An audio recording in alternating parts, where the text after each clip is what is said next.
নমস্কার, আমি অনাবি। আমার রন্ধনশালায় আপনাদের স্বাগত। আজ দেখাবো বাচ্চাদের একটা খুবই হেলদি টিফিন রেসিপি, যেটা বাচ্চাদের করে দিলে তারা ভীষণ পছন্দ করে, বড়রাও এটা খুব পছন্দ করে। প্রথমে আমি কিছু পাউরুটি নিয়ে নিয়েছি। এবার আমি একটা পাত্র নিলাম, তাতে দুটো ডিম আমি ফাটিয়ে এর মধ্যে দিয়ে দেব।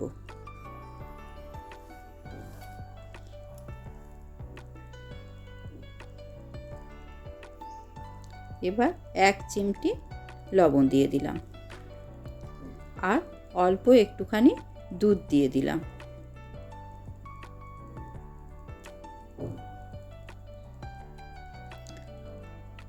আর হাফ চামচ ভ্যানিলা এসেন্স দিয়ে দিলাম। ভ্যানিলা এসেন্স যদি বাড়িতে না থাকে, আপনারা দারচিনি গুঁড়ো করেও সেটা দিতে পারেন। এবার পুরোটাকে খুব ভালো করে আমি ফেটিয়ে নেব।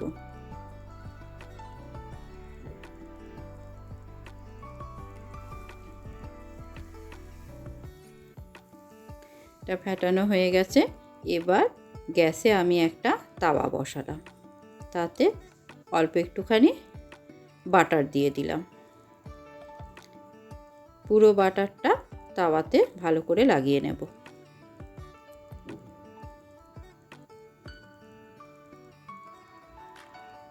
এবার একটা একটা করে পাউরুটি ওই ডিমের মিশ্রণটার মধ্যে ডুবাবো, নিয়ে তাওয়ার মধ্যে দিয়ে দেব।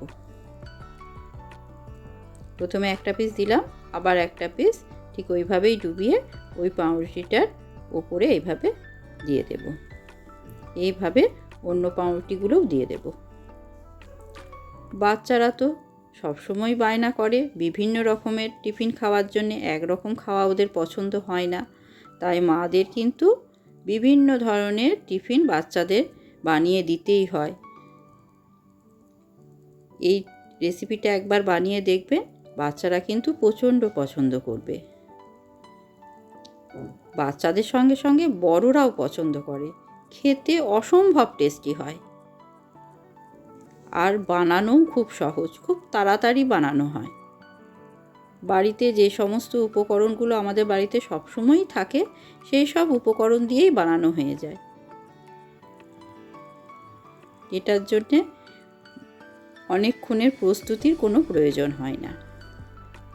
আমি মাঝে মাঝে একবার করে এরকম উল্টো পাল্টা করে দুটো দিক ব্রাউন করে কিন্তু সেঁকে নিচ্ছি।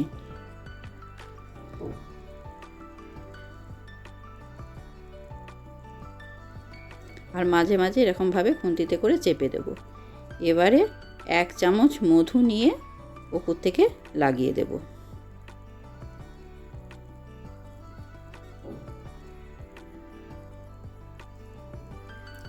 এবার একবার উল্টে দেব।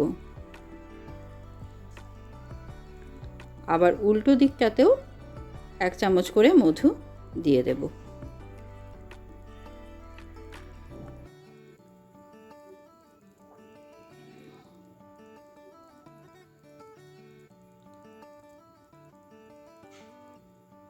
আবার এই দিকটাও উল্টে দেব।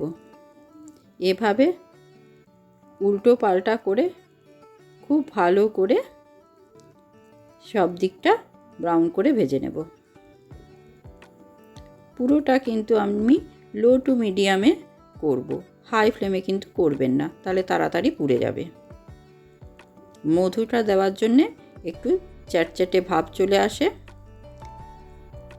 এটাতে ঘাবড়াবার কিছু নেই। একটু ঠান্ডা হয়ে গেলেই কিন্তু এটা শুকিয়ে শক্ত হয়ে যাবে।